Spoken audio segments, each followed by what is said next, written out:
All right. So welcome to our What's the Buzz. I'm excited to be here and chatting with you all about supply chain. And I thought none other than Sarah would be the perfect one to talk about supply chain because she, I feel like, knows everything about supply chain, way more than I do. That's for sure. So I know it's a very hot topic. It's a great industry trend to chat about.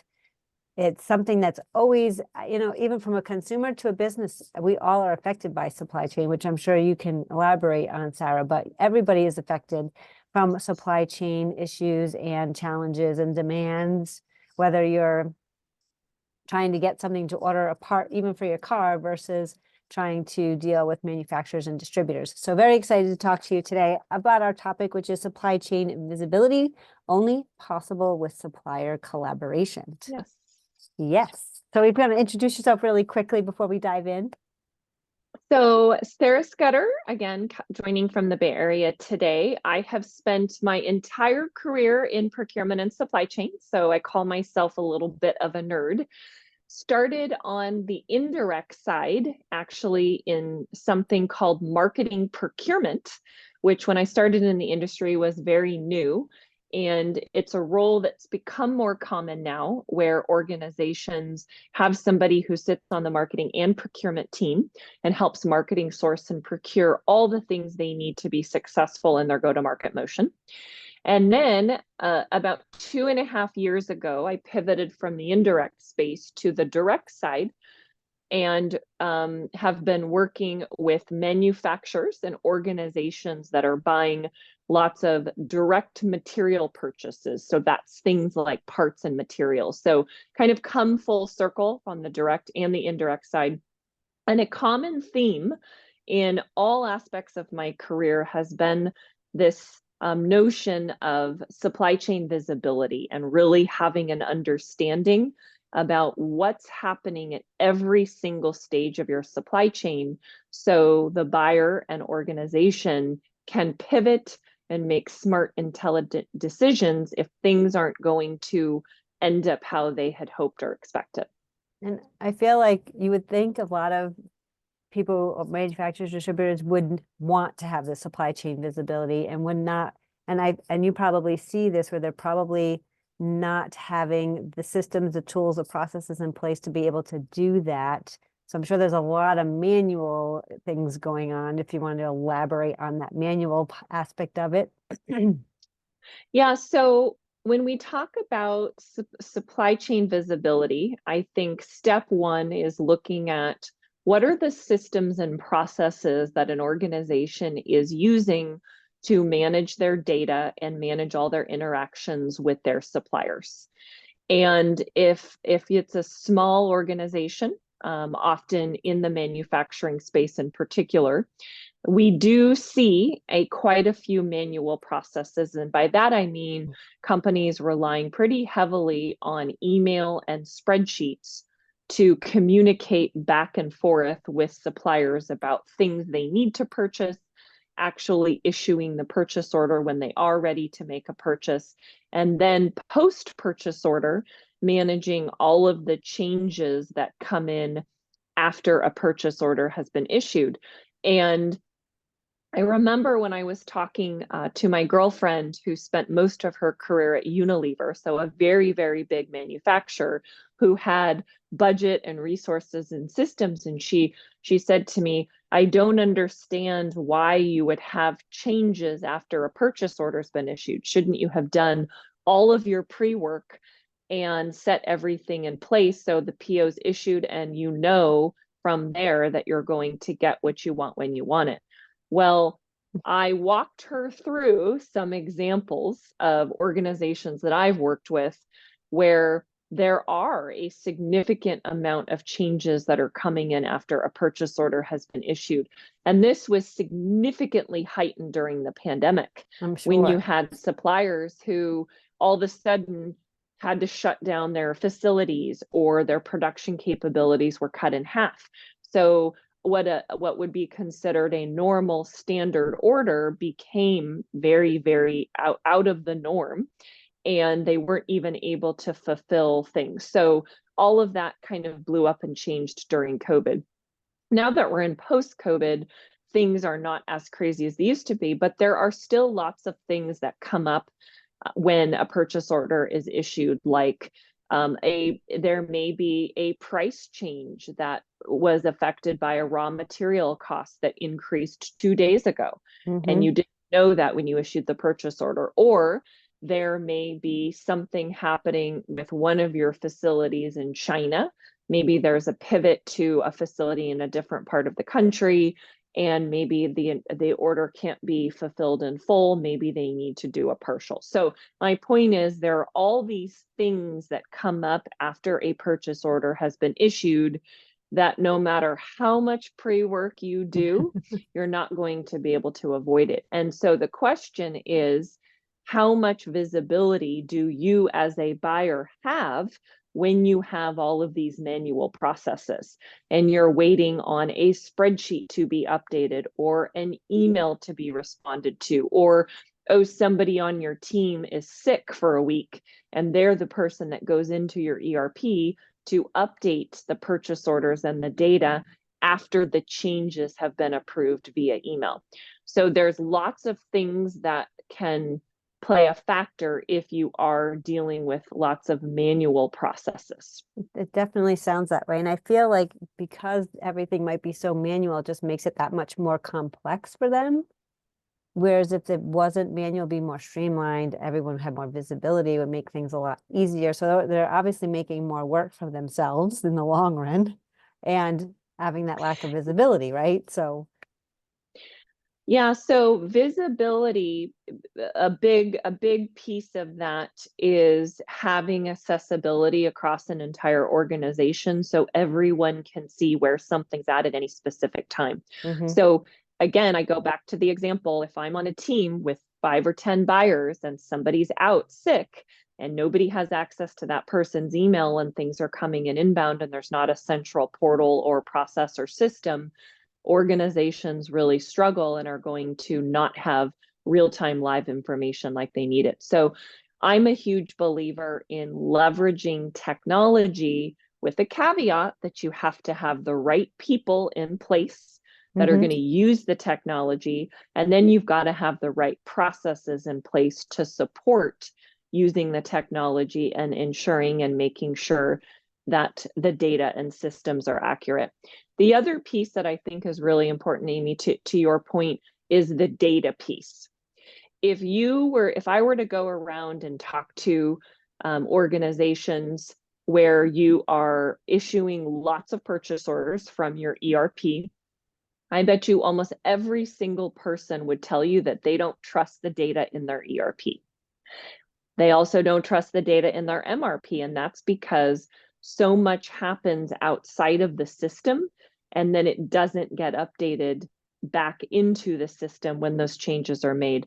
And the challenge there is, if I am on the demand planning team and I am trying to estimate how much I need to purchase of a specific part or raw material, and I'm going off what the system says, but that system is not accurate, I am making decisions flying blind. right. And I'm doing the best I can, but knowing it's leveraging poor data. So data is a really important piece in the supply chain visibility equation, making sure you have a better way to clean up your data in your systems, but then also maintain and keep that data clean ongoing. And that comes down to our next topic about how modern supplier collaboration solutions automate workflows, provide real-time visibility into those orders, eliminating those errors, and providing that seamless communication. Yeah. So for me, it's a couple things. So one is having some sort of technology and way for buyers and suppliers to communicate and collaborate ongoing throughout the entire life cycle.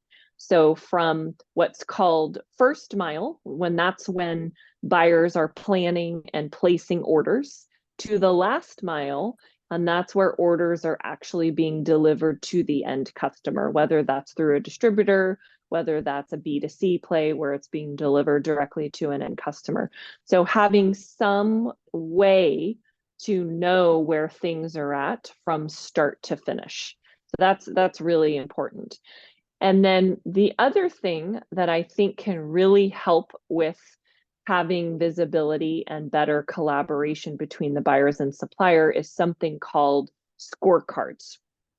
And this is leveraging technology, people, and process to be able to track and manage how your suppliers are performing against certain KPIs or metrics. So this is something that you want to make sure is not done manually, because manual one is very, very cumbersome. Will leave you a lot of room for error, but also biases can then play into this. So if my, buddy at supplier A over here is sending me gift cards or calling or going, way out of the way to provide excellent service, I might skew data towards that supplier, even though their delivery and metrics don't warrant and back that. So it's important that you have some sort of unbiased way to track and manage scorecards. And that allows you as a buyer to be really proactive when you're looking at how suppliers are performing on a weekly, monthly, and quarterly basis. So I could log into some sort of dashboard and quickly say, okay, here's my 100 most strategic important suppliers. Here are the suppliers that are performing well based on the mutual metrics that we've set up.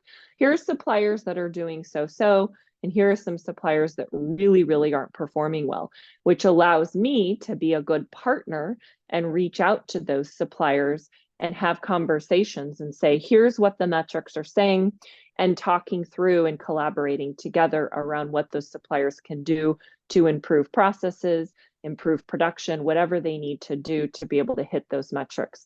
The other piece of that, which is really important, is mutually agreed upon metrics. So I'll give you an example. One of the challenges that a lot of suppliers had during COVID was the on-time delivery metric.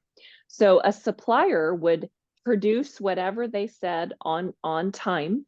They would deliver it through to the third party for delivery through trucking or whatever method. But then that third party carrier would have a major delay.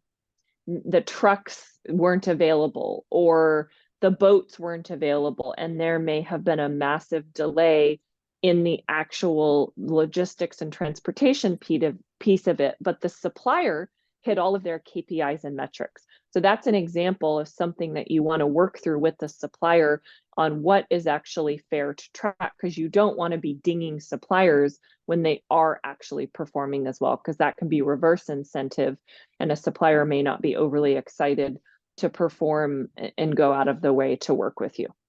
Wow. You know what? I love hearing you explain all these different aspects of the supply chain. I'm just in the back of my mind thinking, wow, there's just so many moving parts. Something can happen anywhere throughout the life cycle of the supply chain that you just have to be aware of. And if you don't have those things in place, and then you're kind of going in blind if you don't have them in place, and then realizing, like you said, then you have suppliers doing their job, but then you have 3PLs or shipping issues or somebody else not doing their job. So suppliers shouldn't get penalized because they're not doing their part, holding their end of the bargain. So it's just really having that holistic view or the big picture of that whole life cycle, as you mentioned. It's just so imperative for business.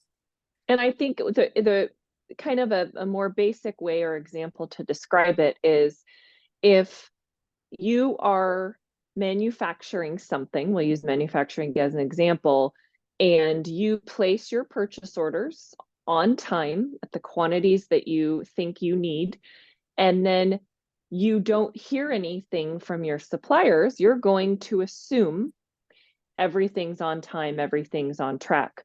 Well, production schedules depend on parts and materials to be delivered at a certain day and time. And if you're ready to go to production and then you realize that one part is missing and you never heard from the supplier, that may shut down your production line for days, weeks, etc. And had you just known and had communication with that supplier that they weren't going to be able to fulfill the order at all, or maybe they could fulfill a partial, it would have allowed you as the buyer to plan and do something and come up with a different course of action. But if you don't know to plan, and you're not preparing alternatives. So it's just about being in the know. Knowing that you're going to have an issue is not fun and pleasant, but it allows you to get creative and have a plan B and C. Definitely. So to wrap everything up, can you believe it? We're almost at the 20-minute mark. Time flies when you talk about supply chain. That's for sure. Just wondering if you could just share, well, first one question, as you are talking to all of these different manufacturing distributors, do you find that a lot of them are still stuck in the archaic ages and still doing all this manual stuff, or a lot of them now kind of realizing, hey, we really need to focus on the technology and using things to streamline all of these different processes? Yeah, so it's an interesting dichotomy. I think that the end user, which is often the buyer or the person in purchasing, they often realize that they're struggling because they're getting 1,000 emails a week. They're having to come in early, work late at night. So they're aware that there's a problem or a challenge. I think the challenge at organizations is getting the alignment between the buyer and the purchasing team and those end users and the executive team, making them aware of these day-to-day challenges and struggles and getting budget to actually do something about the problem. I've been writing a lot on LinkedIn this year about procure tech overload. And I personally think we've pivoted kind of too far to the other side, where now there's almost too much technology. And it's very overwhelming for people when you look at a solution map or something that lists all the different types of technology out there. There's 300, 400, 500 different solutions. And it's like too much. I look at this and I'm like, this is overwhelming. I don't even know where to start. I don't know what to look at. And oh, by the way, I maybe have budget to make 1 or 2 technology investments this year. So that's also overwhelmed. Right. So it's getting the alignment with the executive team and getting the budget. But then if you do get sort of budget, then it's like, where do I even start to go through the process of considering solutions that would make sense for me and my organization? Yeah, I feel like that's just like with AI. It's just, I feel like I have AI overwhelm. Like everybody probably has AI overwhelm because there's just so much out there, so many different things that you it can use almost it makes for. you freeze because Yeah. you're like, this is too much. I don't even know what to do. Yeah, exactly. Dory has one question for you. Let me just go look. She said, Sarah, what software do you recommend for your scorecards so that data is not entered manually? So Dory, ping me on LinkedIn. It's hard for me to just blanket answer that. I think there's a lot of variables that I would want to know a little bit more about before making a recommendation, but reach out to me on LinkedIn and happy to help. All right, she said she will. And I will obviously share all this information as well in the recording. Please follow Sarah on LinkedIn if you need any help with anything supply chain related. She is a great resource, a great tool, a great person to learn from. And thank you so much for joining me this month for What's the Buzz. I truly do appreciate it. I love all of the trends that you are sharing, the tips for supply chain, and just how things can be so much better for manufacturers, distributors, and suppliers to be able to help them. So thank you so much, Sarah. Supply chain is sexy, don't forget. Exactly, right? So is marketing. Thanks everyone for tuning in for What's the Buzz. We truly do appreciate it. Have a great day. Bye everyone.